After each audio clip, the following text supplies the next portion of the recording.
The story of the prophet Nathan and King David. A tale of conviction and repentance. After King David had established his kingdom and found rest from his enemies, he committed a grave sin that would have lasting consequences. One evening, while walking on the roof of his palace, David saw a woman bathing. She was very beautiful, and David inquired about her. He learned that she was Bathsheba, the wife of Uriah the Hittite, one of his loyal soldiers who was away at war. Despite knowing she was married, David sent for her and slept with her. Sometime later, Bathsheba sent word to David that she was pregnant. David, desperate to cover his sin, devised a plan. He summoned Uriah from the battlefield, hoping he would go home to his wife and believe the child was his. But Uriah, a man of honor, refused to enjoy the comforts of home while his fellow soldiers were still at war. He slept at the entrance of the palace instead. When David's first plan failed, he resorted to a more sinister scheme. He sent Uriah back to the battlefield with a letter for the commander, Joab, instructing him to place Uriah in the fiercest part of the battle and then withdraw, leaving him to die.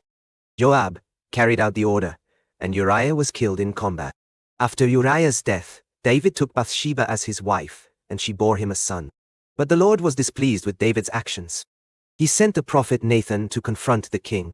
Nathan approached David with a story, saying, "There were two men in a certain city, one rich and the other poor. The rich man had many flocks and herds, but the poor man had nothing except one little ewe lamb. It grew up with him and his children, sharing his food, drinking from his cup, and even sleeping in his arms. It was like a daughter to him. Now, a traveler came to the rich man, but instead of taking one of his own sheep to prepare a meal, he took the poor man's lamb and served it to his guest.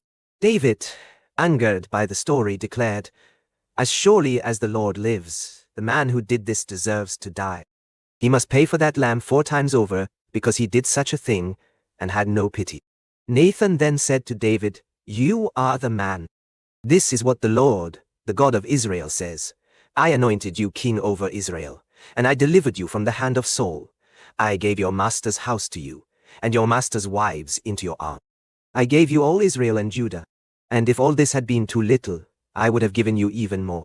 Why did you despise the word of the Lord by doing what is evil in his eyes? You struck down Uriah the Hittite with the sword and took his wife to be your own. You killed him with the sword of the Ammonites. Now, therefore, the sword will never depart from your house, because you despised me, and took the wife of Uriah the Hittite to be your own.' David, confronted with the weight of his sin, was overcome with remorse. He said to Nathan, 'I have sinned against the Lord.' Nathan replied, 'The Lord has taken away your sin. You are not going to die. But because by doing this, you have shown utter contempt for the Lord, the son born to you will die.' True to Nathan's words, the child born to David and Bathsheba became ill and died, despite David's fasting and prayer. David accepted the Lord's judgment and found comfort in God's mercy. He went to the house of the Lord and worshipped, saying, 'I will go to him, but he will not return to me.' This story of David's sin, Nathan's bold confrontation, and David's repentance serves as a powerful reminder of the consequences of sin, the importance of accountability, and the boundless mercy of God. Though David faced severe consequences for his actions, his genuine repentance and humility before the Lord restored his relationship with God. The Lord later blessed David and Bathsheba with another son, Solomon, who would become one of Israel's greatest kings.